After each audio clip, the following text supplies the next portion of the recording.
Les règles d'hygiène et de vie qu'on recommande aujourd'hui à tout hypertendu sont des règles d'hygiène et de vie qu'on pourrait recommander à tout un chacun. Parce qu'elles sont extrêmement simples, elles visent à éviter les grands excès en sel, en matières grasses et finalement en calories, qui ont comme ambition uniquement d'éviter la prise de poids progressive avec le temps.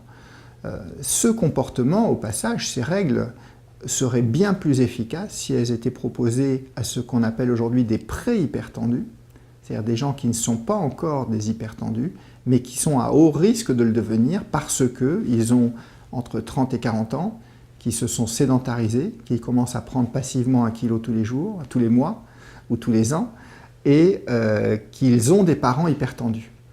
Et donc aujourd'hui, la vraie prévention primaire de l'hypertension artérielle consisterait à plutôt orienter ce message de prévention vers refaites une activité physique ou surtout l'arrêtez pas, veillez à garder votre poids de forme le plus longtemps possible, évitez les excès de sel. Ces conseils-là devraient aller en priorité aux sujets qui ont entre 130 et 140 mm de mercure aujourd'hui, qui ne sont pas encore hypertendus, mais qui vont le devenir si on ne fait rien. Et aujourd'hui, on ne fait rien. Chez un hypertendu traité, ces règles visant à éviter les grands excès sont bien sûr intéressantes, mais elles éviteront difficilement la prise chronique d'un médicament. Elles aideront à l'efficacité des traitements, elles permettront d'en diminuer parfois l'importance, mais il ne faut pas se faire d'illusions. Quand on est hypertendu, on aura à prendre des médicaments qui vont être très intéressants parce qu'ils vont vous protéger de plein de complications. Un hypertendu bien contrôlé est un être humain qui vit tout à fait normalement. On ne peut pas le discerner dans une salle d'attente d'un cabinet de médecine générale et il n'y a aucune raison qu'il ait un comportement le discernant du reste de la population. Il n'a pas de piqûre à se faire, il n'a pas de régime si drastique à suivre et il n'a pas d'activité sociale ou sportive contre-indiquée. De l'importance d'être parfaitement contrôlé pour son traitement. Il est vrai néanmoins que le diagnostic d'hypertension est un diagnostic qui est souvent associé à la vieillesse dans l'état d'esprit des gens et on assiste beaucoup à un comportement un petit peu, pas de dépression, mais presque à l'annonce du diagnostic où on fait passer d'un statut de quadra bien portant asymptomatique à statut d'un sujet un peu âgé qui doit prendre des médicaments tous les jours. De l'importance d'expliquer d'emblée l'intérêt de ce traitement et le pourquoi de ce traitement et de matérialiser le bénéfice et valoriser l'intérêt de prendre des médicaments. Parce que ce n'est pas naturel de prendre des médicaments tous les jours et le bénéfice n'est pas évident à court terme. Donc c'est tout l'art du médecin d'essayer d'expliquer pour convaincre parce que sinon le patient va arrêter le traitement le plus souvent.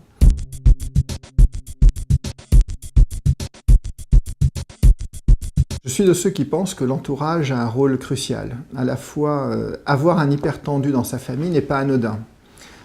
Il n'est pas question d'abord de l'exclure. Il n'est pas question de lui faire un régime particulier, qu'il ait une assiette particulière, un menu particulier.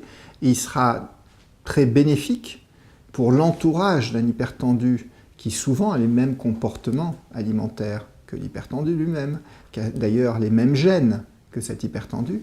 Il est souvent crucial et intéressant que, à l'annonce d'un diagnostic d'hypertension artérielle, que l'entourage suive les mêmes conseils qu'on a donnés à l'hypertendu. Et reprendre d'une activité physique en famille, faire du régime en famille, arrêter de fumer en famille, sera d'autant plus bénéfique et intéressant que d'isoler l'hypertendu en disant « toi, tu n'as pas le droit à la salière » ou « toi, tu n'as pas le droit au pain » ou que sais-je. Donc l'entourage a un rôle extrêmement important. Il faut que l'entourage se sente concerné par ce diagnostic parce qu'il peut être affecté lui-même par ce diagnostic. On a constaté que la conjointe d'un patient hypertendu avait 50% de risque d'être elle-même hypertendue que la conjointe d'un sujet qui n'a pas d'hypertension artérielle. Donc tout cela montre bien le rôle de l'environnement dans cette pathologie et le fait que tous les gens susceptibles de partager le même environnement doivent se sentir concernés, à la fois aider l'hypertendu à modifier son comportement et surtout être participatif parce qu'ils sont concernés de facto par l'hypertension.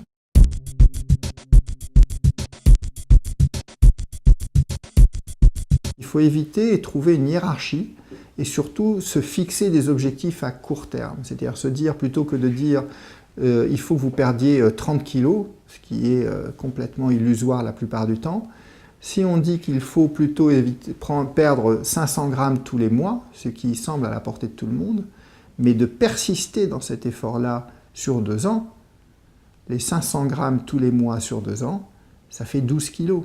Et d'emblée, là, l'objectif devient intéressant. Aujourd'hui, un hypertendu concerné par sa maladie doit être capable d'apporter à son médecin traitant des marqueurs du suivi de sa maladie. Et les 2 marqueurs essentiels du suivi de sa maladie, c'est son poids et son niveau de pression artérielle à la maison. On sait depuis maintenant 2005 que la mesure de la pression artérielle au cabinet comporte beaucoup d'imperfections. La principale d'entre elles est celle que les patients sont réactifs quand ils rentrent dans le cabinet médical et font monter leur pression artérielle. Et le risque de ne considérer que ces chiffres-là fait qu'on peut surtraiter les patients. Et surtraiter des patients peut conduire à des complications liées à ce surtraitement.